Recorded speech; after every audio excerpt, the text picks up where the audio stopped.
Correct. Viral online ng ilang post ni Tuesday Vargas recently kung saan ay nakikiusap itong mabigyan muli ng project sa TV. Dahil dito, ilang netizens ang agad na nag-react at sinabing naghihirap na umano si Tuesday. Dahilan para magmakaawa ito? Ayan. Kasi naman, syempre, ako nakita ko yung post niya eh. Di ba? Wala siyang project ngayon. Ang alam mo, ang mga tao naman, kahit mga negosyante, pag walang project, syempre, maubusan ka ng pera, walang pupasok na income sa'yo, lalabas talaga. Pero ang natutuwa pa rin ako dito kay Tuesday Friendship, kasi hindi siya nahiyang mag-post na bigyan siya ng trabaho, di ba? Tama lang naman, baka may maawa. Okay, lagay siya ni Coco sa serye niya, di ba? Baka kunin din siya sa paggaganon niya, pagharap niya ng trabaho. Baka may kumuha sa kanya. Dahil in fairness, bahusin naman komedyana, itong si Tuesday Vargas. Pero isingit ko lang 'di ba? Kasi syempre iniintriga si Tuesday, 'di ba? Sabing ganon kasi 'di ba nagpaalam siya dun sa isang podcast ni Buboy silang Villar, dalawa at saka dati. si Charis Solomon.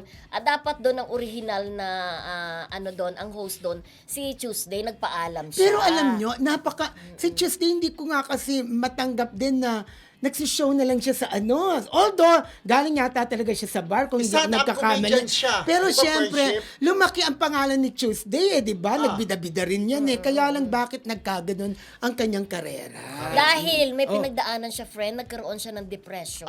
Na-depression. Oo. During pandemic. Yes. During pandemic. Oo. Pero nagtinda-tindahan siya at para pang naloko.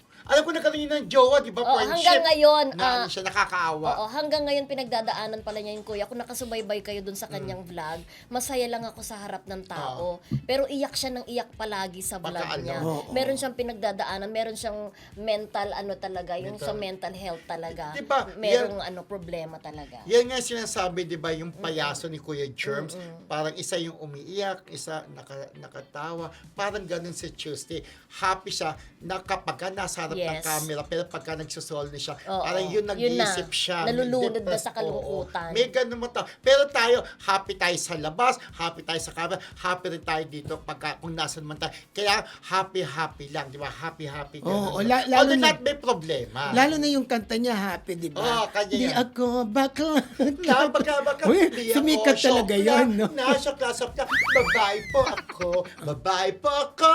Ganyan. Di ba? Ang ganda sumikat naman sa Tuesday. Kaya syempre, Sumikat talaga. minsan ang artista, nawawalan ng trabaho. Pero sabi nga, dapat may fallback Pero di ba? yung Mag-isip din. sigurong sinasabi naghihirap, baka hindi Hindi naman, naman. hindi naman siguro. Kaya syempre, gusto pa rin niya na may work. Correct.